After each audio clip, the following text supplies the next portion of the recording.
Welcome to Open for Business, the Gallatin Valley's only local business and consumer talk show featuring Tom Eaglehoff, the Man Entrepreneur Magazine radio called the leading authority in the United States for doing business in small town.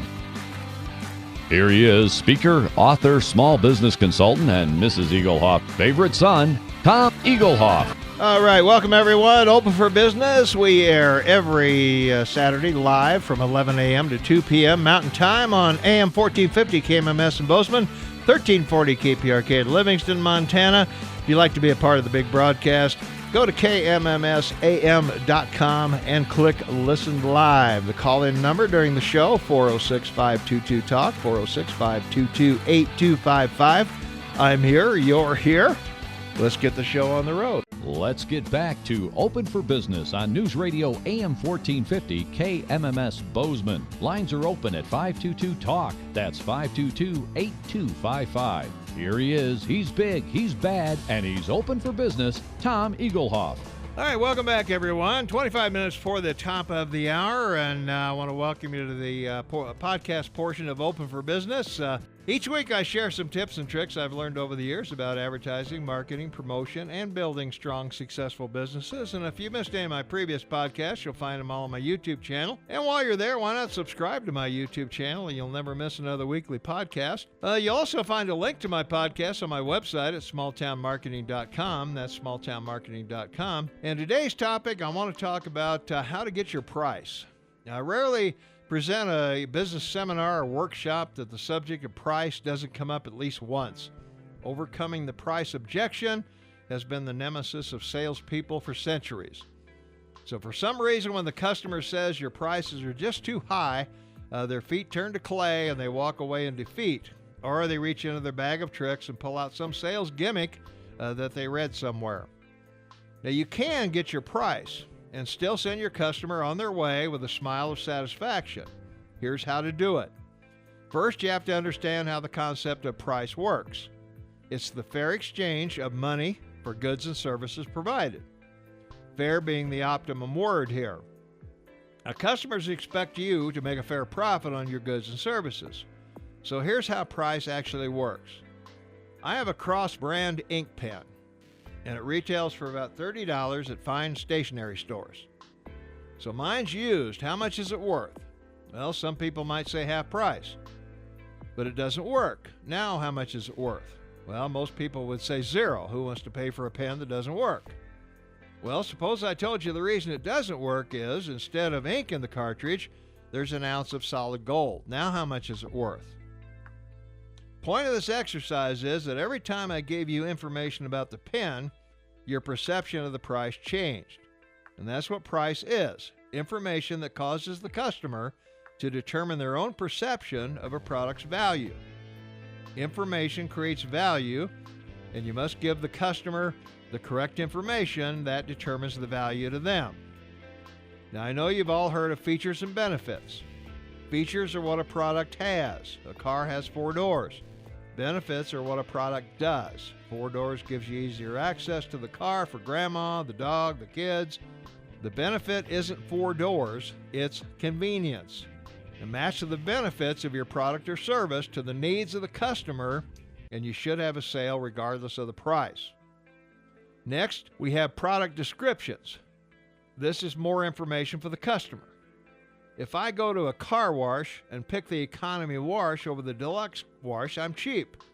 I'm settling for less than the best product offered.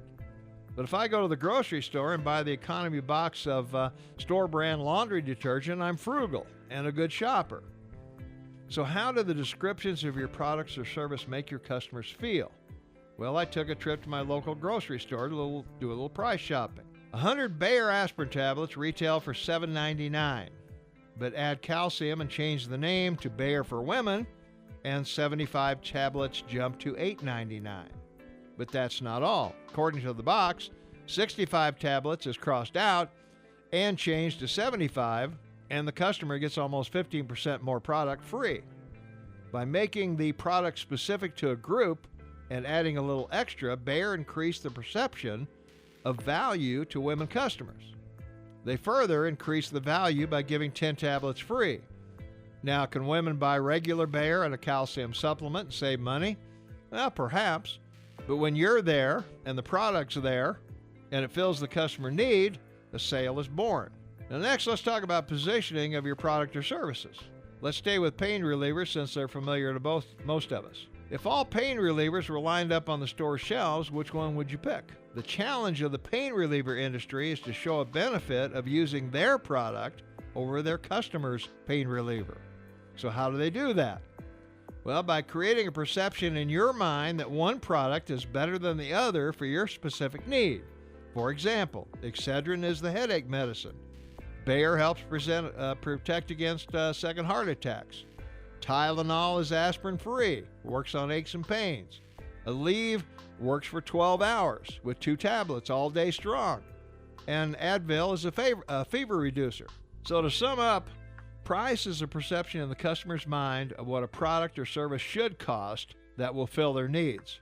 If a customer need is filled at a perceived fair price by the product, the sale is made. But what makes the price fair? The perception of the product formed by the education of the customer by the supplier. Education about the product creates value and justifies the price. So when you think about your next ad, think about content. Are you educating your customer? Are you solving a problem? Are you creating value? Are you positioning your product away from your competitor and making it more valuable than theirs? So here's the words to use. You. It's all about the customer. Free. Everyone wants free. Because. Show your customers why they need it. Risk-free. Builds customer confidence in you and the product. Secret. Everyone wants to know the secret. Instantly. We're conditioned to instant gratification. Limited time. Act now or miss out. Easy. Who wants a hassle when buying? And don't miss out. Fear of loss is always more powerful than expectation of gain. So combating price is never easy, but becoming proficient in some of these techniques will help you deal with customer objections about price. If you can create value and benefit in the customer's mind, you'll always get your price. And that's the podcast. So if you missed any of my previous podcasts, you'll find them all on my YouTube channel. And please subscribe to my YouTube channel. You'll find a link to my podcast on my website at smalltownmarketing.com. That's smalltownmarketing.com. So tune in each Saturday and let's build successful businesses together.